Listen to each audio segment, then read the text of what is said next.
सोचने वाली बात है ना? एक तरफ एक सेब है जो पेड़ से टूटकर सीधा नीचे गिरता है, और दूसरी तरफ आसमान में विशाल ग्रह और सितारे हैं जो अपनी जगह पर टिके हुए हैं। इन दोनों में आखिर क्या कनेक्शन हो सकता है? चलिए आज इसी अनोखी कहानी को समझते हैं, गुरुत्वाकर्षण की कहानी। हाँ, तो यही यही है वो सवाल जिसने सब कुछ बदल दिया। एक गिरता हुआ सेब और आसमान में अपनी ही धुन में घूमता चांद। देखिए, सदियों तक तो लोगों ने यही माना कि इन दोनों का आपस में कोई लेना देना हो ही नहीं सकता। जमीन के नियम बिल्कुल अलग, आसमान के नियम बिल्कुल अलग। लेकिन यही वो पहेली थी जिसने साइंस में एक क्रांति ला दी।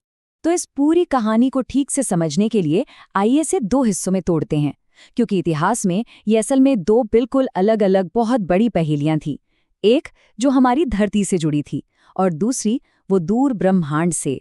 और देखिए, बहुत लंबे समय तक ना इन दोनों सवालों को एक दूसरे से बिल्कुल अलग समझा जाता था। माना जाता था कि भाई धरती पर चीजें तो बस नीचे गिरती हैं, यही उनका स्वभाव है, और उधर आसमान में ग्रह हैं जो अपनी एक तरह से दिव्य कक्षाओं में घूम रहे हैं। लेकिन क्या ये नियम सच में इतने अलग थे? ब्रह्मांड वाली इस पहेली को सुलझाने की कोशिश सदियों तक चली, और इस दौरान सोच में बहुत बड़े बदलाव आए। देखिए, शुरू में तो हम सब यही मानते थे कि धरती ही इस पूरे ब्रह्मांड का केंद्र है। फिर आए निकोलस कोपरनिकस, जिन्होंने एक बिल्कुल क्रांतिकारी विचार सामने रखा कि शायद सूरज केंद्र में है। और फिर गैलीलियो उन्होंने अपनी दूरबीन से इस बात को साबित करने की हिम्मत की, और बस उसके बाद सब कुछ बदल गया। ओके, तो अब ये तो साफ हो गया था कि ग्रह सूर्य के चक्कर लगाते हैं। लेकिन अगला और शायद उससे भी बड़ा सवाल था, आखिर कैसे? मतलब क्या उनकी गति के पीछे कोई नियम था, कोई पैटर्न था? और बस यहीं से ब्रह्मांड के रहस्यों को समझने की एक नई कड़ी शुरू हुई। और इस कहानी में एंट्री होती है जोहान्स केपलर की।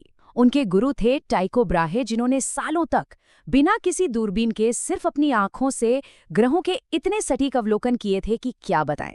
केपलर ने उसी डेटा को लिया और उसका विश्लेषण करके वो कर दिखाया जो उनसे पहले कोई नहीं कर पाया था। उन्होंने ग्रहों की गति के पीछे छिपे गणितीय पैटर्न को दुनिया के सामने ला दिया। उन्होंने ये तो पता लगा लिया कि ग्रह कैसे घूमते हैं, भले ही उन्हें ये नहीं पता था कि वो क्यों घूमते हैं।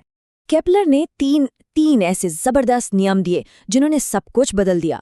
पहला कि ग्रह गोल चक्कर नहीं काटते, बल्कि अंडाकार यानी इलिप्टिकल कक्षाओं में घूमते हैं। इस एक बात ने हजारों साल पुरानी सोच को जड़ से हिला दिया।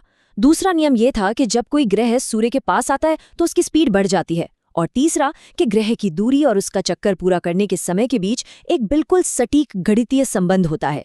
ये बिल्कुल ऐसा था जैसे ब्रह्मांड की कोई छुपी हुई धुन, कोई सिम्फनी हाथ लग गई हो। तो केपलर ने कैसे का जवाब तो दे दिया था, लेकिन वो क्यों वाला सवाल वो अभी भी हवा में था। और अब हम इस कहानी के उस सबसे अहम मोड़ पर आ गए हैं जहां एंट्री होती है आइजैक न्यूटन की।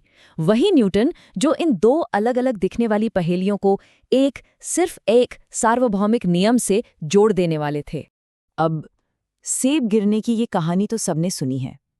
हो सकता है ये सिर्फ एक किस्सा हो, लेकिन ये विज्ञान के इतिहास के सबसे बड़े, सबसे शक्तिशाली विचार का प्रतीक है। विचार ये कि एक बिल्कुल साधारण सी रोजमर्रा की घटना में ब्रह्मांड का सबसे गहरा रहस्य भी छिपा हो सकता है। और यही था वो महान विचार। न्यूटन को यह एहसास हुआ कि अरे, जिस बल ने उस सेब को जमीन पर खींचा, ठीक वही बल, वही अदृश्य बल चांद को भी धरती की ओर खींच रहा है। उसे भागने नहीं दे रहा, उसे अपनी कक्षा में बनाए हुए है। एक झटके में उन्होंने धरती की पहेली को ब्रह्मांड की पहेली से जोड़ दिया। ये दो अलग अलग बल थे ही नहीं, ये एक ही बल था जो हर जगह सब पर काम कर रहा था। और इसी सोच से निकला वो शक्तिशाली और उतना ही सरल सार्वभौमिक नियम। सीधी सी बात है, ब्रह्मांड में हर वो चीज जिसमें द्रव्यमान यानी मास है, वो हर दूसरे मास वाली चीज को अपनी तरफ खींचती है। जितना ज्यादा मास, उतना तगड़ा खिंचाव। और जैसे जैसे दूरी बढ़ती है, ये खिंचाव बहुत तेजी से कमजोर पड़ता जाता है। ठीक है, तो ये सार्वभौमिक नियम तो बहुत आलीशान है, लेकिन इसका हमारे लिए यहाँ धरती पर क्या मतलब है? चलिए अब इस विशाल विचार को वापस जमीन पर लाते हैं और देखते हैं कि ये हमारे वजन जैसी आम सी चीज को कैसे समझाता है।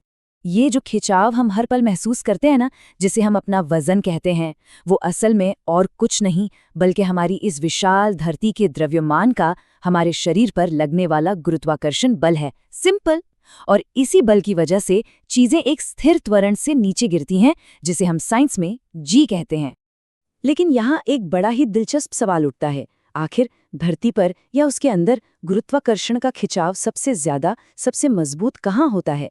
ज्यादातर लोगों का अनुमान होगा कि जमीन के बिल्कुल केंद्र में, पर क्या यह सच है? और इसका जवाब अक्सर लोगों को हैरान कर देता है। गुरुत्वाकर्षण का खिंचाव सबसे ज्यादा होता है धरती की सतह पर, यानी सरफेस पर। देखिए, जैसे आप ऊपर अंतरिक्ष की तरफ जाते हैं, दूरी बढ़ने से गुरुत्वाकर्षण कमजोर हो जाता है, ये तो साफ है। लेकिन जब आप जमीन के नीचे जाते हैं, तब जो जमीन का हिस्सा आपके ऊपर है, उसका द्रव्यमान आपको ऊपर की तरफ खींचने लगता है। ये नीचे के खिंचाव को थोड़ा रद्द कर देता है, इसलिए कुल मिलाकर बल कम हो जाता है। तो अब जब हम गुरुत्वाकर्षण को इतना समझ चुके हैं, तो एक आखिरी सवाल, क्या इससे बचने का कोई तरीका है? क्या धरती के इस खिंचाव से हमेशा हमेशा के लिए आजाद होना संभव है? ये सवाल असल में पूरी अंतरिक्ष यात्रा का आधार है। सोचकर देखिए, एक ऐसी गति जरूर होनी चाहिए जिसे पाकर कोई चीज धरती के खिंचाव से हमेशा के लिए निकल जाए, कभी भी वापस न गिरे। और इसी जादुई गति को कहते हैं पलायन वेग, यानी एस्केप स्पीड। इसको ऐसे समझिए, मान लीजिए आप एक गेंद फेंक रहे हैं, जितनी जोर से फेंकेंगे उतनी ही दूर जाएगी। अब सोचिए, पलायन वेग वो गति है जिस पर आपको गेंद को फेंकना होगा कि वो इतनी दूर चली जाए कि फिर कभी भी लौटकर वापस न आए। हमारी धरती के लिए ये गति है लगभग 11.2 किलोमीटर प्रति सेकंड। इस गति का अंदाजा लगाने के लिए ऐसे सोचिए कि दिल्ली से मुंबई की दूरी आप 2 मिनट से भी कम समय में तय कर रहे हैं। इतनो तेज गति जो आपको पृथ्वी के गुरुत्वाकर्षण की पकड़ से हमेशा के लिए छुड़ा सकती है। अब इसकी तुलना जरा चांद से करते हैं। चांद पर यही पलायन वेग बहुत कम है, सिर्फ 2.3 किलोमीटर प्रति सेकंड। और इसका कारण साफ है, चांद का द्रव्यमान धरती से बहुत कम है, इसलिए उसका गुरुत्वाकर्षण भी काफी कमजोर है। और ये छोटा सा फर्क कितना बड़ा असर डालता है, ये देखिए।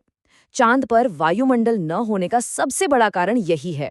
वहां जो गैस के कण होते हैं, उनकी गति चांद के पलायन वेग से ज्यादा होती है, तो वो बस फुर्र से अंतरिक्ष में उड़ जाते हैं, रुकते ही नहीं। तो एक मामूली से गिरते हुए सेब से शुरू हुई ये कहानी हमें सितारों और अंतरिक्ष यात्रा तक ले आई। गुरुत्वाकर्षण की खोज ने हमें दिखाया कि कैसे एक सरल सार्वभौमिक नियम हमारे आसपास की हर चीज को नियंत्रित कर सकता है। और ये हमें सोचने पर मजबूर करता है कि प्रकृति के और न जाने कितने ऐसे ही खूबसूरत रहस्य हैं जो बस खोजे जाने का इंतजार कर रहे हैं।